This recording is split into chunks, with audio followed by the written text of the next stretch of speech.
श्री कृष्ण कहते हैं, अधिक प्रेम व्यक्ति को बुद्धिहीन कर देता है।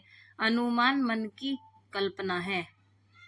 दुख का सबसे बड़ा कारण। कहानी। एक आदमी ने अपने जीवन भर पाई पाई इकट्ठी करके एक बंगले की तरह आलीशान घर बनाया। इस घर पर उस आदमी को बहुत ज्यादा मोह था। वह घर की जी जान से देखभाल करता था। छोटी मोटी प्रॉब्लम आए तो उसे तुरंत दुरुस्त करता था। कई बार लोगों ने उसे उस घर को बेचने की सलाह दी थी। बहुत लोगों ने उसे बहुत अच्छी कीमत पर उस घर को मांगा भी था। उसका खुद का बेटा भी अच्छी कीमत मिलने से उस घर को बेचने के लिए तैयार था।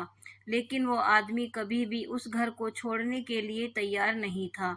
उसे जीवन में किसी भी और वस्तु से ज्यादा इस घर पर गर्व था, अभिमान था। एक दिन वो आदमी बाजार गया हुआ था।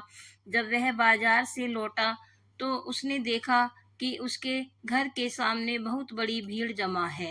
वह दौड़ते हुए आया तो उसे बहुत बड़ा आघात लगा, क्योंकि उसके घर में आग लग चुकी थी। अपने सबसे प्यारे घर को ऐसे आग में जलते हुए देखकर वह अधमरासा हो गया।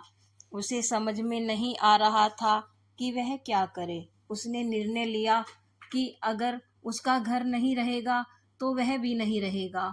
वह भी उसी जलते हुए घर में अपनी जान दे देगा। अपने दुख में जब वो आदमी जलते हुए घर में जाकर अपनी जान देने गया, तब वहां तमाशा देख रहे लोगों में से एक ने उसे रोक लिया और उसे कहा, क्यों बेवजह अपनी जान देना चाहते हो? क्योंकि अब यह घर तुम्हारा नहीं है। एक दिन पहले ही तुम्हारे बेटे ने इस घर का सौदा किसी के साथ कर दिया था। जैसे ही उस आदमी को इस बात का पता चला, उसका सारा दुख खत्म हो गया। अब वह आदमी भी वही बाकी लोगों की तरह खड़े होकर उस घर के जलने का तमाशा देखता रहा।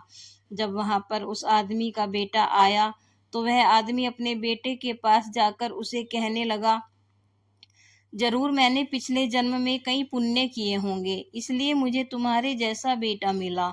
अगर तुमने इस घर को सही समय पर बेच ना दिया होता तो आज मेरी जान चली जाती। तुमने इस घर को सही समय पर बेचकर मेरी जान बचा ली बेटा।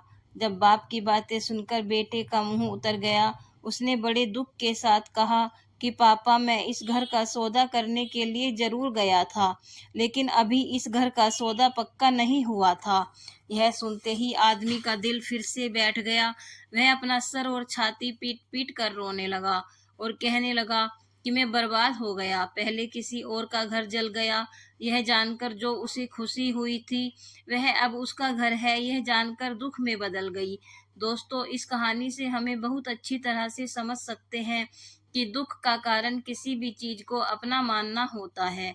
जब कोई चीज अपनी है और वह हमें छोड़कर जाती है तो बहुत दुख होता है, लेकिन अगर वह चीज किसी और की है और उसके साथ कुछ भी हो जाए तो हमें दुख नहीं होता। श्रीमद् भागवत गीता में भी यही लिखा है कि किसी भी वस्तु को अपना मानना ही दुख का सबसे बड़ा कारण है। इसलिए किसी भी वस्तु के साथ ज्यादा लगाव या मोह नहीं बांधना चाहिए। अगर हम ऐसा कर सके तो हमें जीवन में दुख भी नहीं होगा। धन्यवाद।